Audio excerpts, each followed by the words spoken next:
Yo, what's going on, boys? It's your man, back with another figure review. Now, today we have this Gundam dude.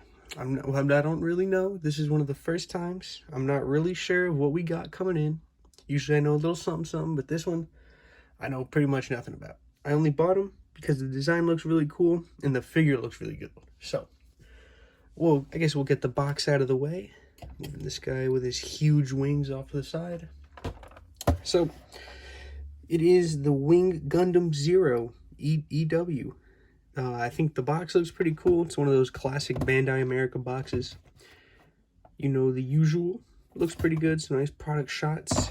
Nice little thing at the top there. Gundam Universe. Now, this is the first figure. Well, actually, yeah, it's the first figure I've purchased from this line. And I gotta say, I really do like it. I think this is an amazing line. Oh, sorry about that. I gotta get this guy back in here.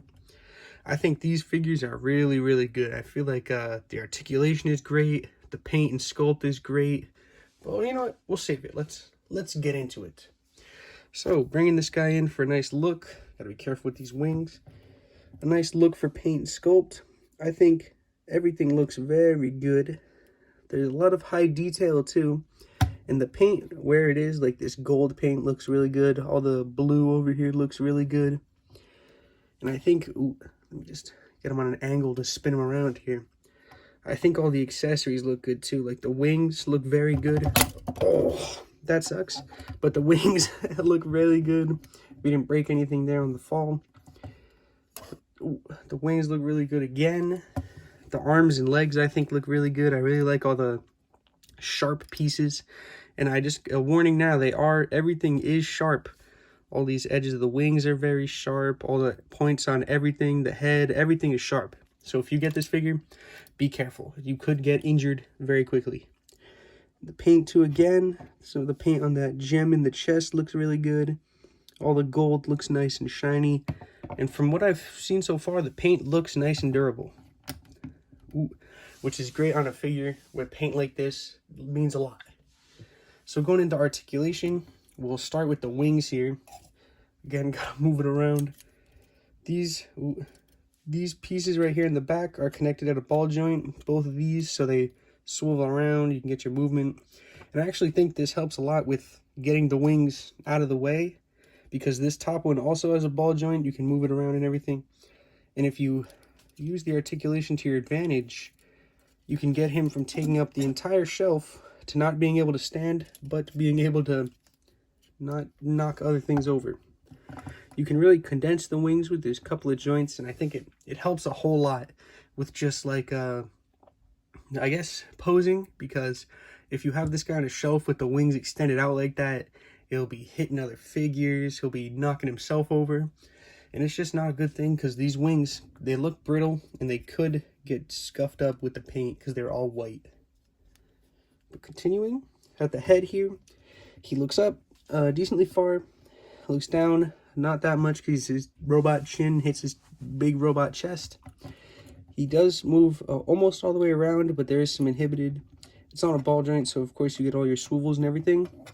At the arm here, it could go all the way around. With the 360, it's just this big thing's in the way. This big thing has a little bit of a ball joint here to move. There's a bicep swivel, a double jointed elbow, which works very well. And then at the wrist, it's a ball joint, so you get a swivel and all your usual movements. At the diaphragm here, there is a ball joint inside again, so you can get some movement. He can, if you get him through, he crunches forward pretty all right. Can't really hold it though, too much weight. And he does crunch back a little bit too. If you want him flying, I guess that would work for. There's also a swivel here, so the little bit you can get, you can move him around, get some more dynamic poses. At the metal skirt, there's a couple of joints so that you can move these pieces out of the way. This piece has a ball joint, and so does this piece. And on the back, there is also another little piece here, but there is no movement on this one. So at the legs, the leg articulation on this figure is actually amazing. I'm blown away. It can kick pretty much straight forward and almost straight back as well. He can go out decently far. It is prohibited by this little piece here. so it can't go all the way to the max range, but it can still get pretty good. There's a little bit of a thigh swivel at the top, double jointed knee, which actually works way worse than I was expecting because they didn't cut deep enough on the joint for it to get max movement. Still not bad though, just not that leg to leg look that I like when we have double jointed elbows or knees. This little flap here moves a little bit, and then at the ankle, it's got a ball joint so it can go down very far, up very far, get a nice pivot. This ankle can pretty much do anything. And the way they made it, the joint is in the back of the foot. If you can see, let me get some light. The joint is in the back of the foot, so you get a lot more down than up. But that would be good, because you need a lot more down than up with a figure as big like this. Ooh, careful. Now putting him back here. And looking at some of the accessories. I guess we can start with this wing pack, because this whole piece in the back here is removable. So you can either have him without or with the big wing set. And now that I think we've gone over it, I will be keeping it off him because it is, oh my god, this guy is unbelievably hard to move around and maneuver with those big wings on him. So now setting him back up. I think I actually like the wing look a little bit more because it looks more like, I don't know how you'd say it, like godly, I guess. But I think it looks really good with the wings or without, so you can display it either way. But now moving him out of the way, starting with interchangeable hands. He just comes with this robot trigger finger here, you can see. Looks exactly the same as the other hand, just in the trigger finger pose. And thankfully, you get kind of one for each hand. This is more of a normal just gripping hand, and this one's more of a trigger finger. And with the accessory he comes with, I think these look really good. He comes with this two-piece gun. So you got this, it's the same thing twice. And they're both actually really cool guns. I like the way they look. A lot of nice detail. Let's bring the light on it so you can see. A lot of high detail on the gun. Nice sculpting. There isn't much paint work, which kind of makes it hard to see all the details. But I still think as an accessory, it's really good. And as you can see, these two, they peg together. Just clip them together. Now you got a big fat gun. And that is supposed to go in this guy's hand here. Interchanging the hands is very easy. You just pull it a little bit, pop it out. And I didn't even have to warm this figure up. He came right out of the box nice and good. I'd say still warm it up though, just in case. These figures actually do have a very nice price point of, they're only around $30. And for that price, with the amount of articulation and like the paint and sculpt on the figure, I think it's definitely worth it. As you can see, you got him grabbing it here. The hand is nice and pliable, so you just pretty much stuff it in there, and he's got his gun. It is a little heavy on the wrist, so it kind of droops, but if you get him holding it with the other hand, it's not bad at all. He also looks really good with it. Nice big fat gun for a big fat robot. And this last accessory, I actually am not sure what it is. It looks like maybe a stand adapter, something to clip onto him to get him on a stand, a flight stand of some sort. Maybe you clip it at the bottom or something, I'm not sure. I do like when figures come with that though, because it always just makes it a little easier when putting the figure on a stand. If it has something to clip to instead of having to put the clamp around him, it always ends up looking better. So we got this guy right back here. And the last accessory, I guess, is this.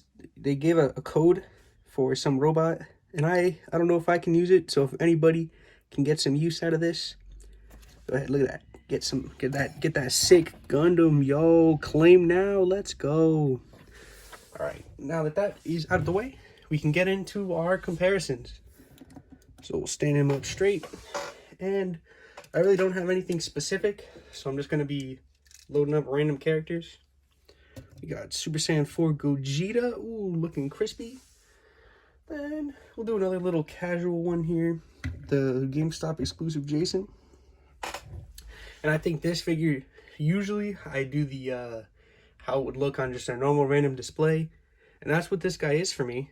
And obviously I think it's a recommend for the price point, all the way it looks, the quality, all that stuff. This figure is 100% a recommend, and that's even it. There's really no downsides to it other than it's very sharp. You got to be careful with that, but other than that, 100% recommend. We'll do some more comparisons here. Bring these two out the way. Ooh, don't want to drop that Gogeta. Now, since this is an anime, I'm going to be bringing in some of my favorite anime characters. There's Venom and Carnage. I think he also looks very good with more high-end figures like these two. I think he looks great with some expensive figures, or even on a cheap figurized standard shelf with some Dragon Stars or something. He would also look really good. So getting these guys out the way. Just gonna lay him down. Don't want to risk nothing. Got a couple of more extra things here. Nice Thanos and Lefty. A couple of iconic figures now to put on for some comparisons. Thinking about it now, there's too many figures that were iconic to compare it to. I used to do classic original Freddy. It was like the part 3 Jason. Too many classics. Alright. And now, since I've started doing it, the next figure that is going to be getting reviewed is going back to the Glenn Webb era. We've got Marvel Select Disney Store Spectacular Spider-Man. This is a great figure. I've wanted this figure forever. But that's for the next video. So, thank you guys so much for watching. This figure is almost a 10 out of 10 recommend. The price, everything of it, it's great. And I'll see you guys next time when I review Spider-Man, and hopefully he does not break. Thank you guys, and I'll see you next time.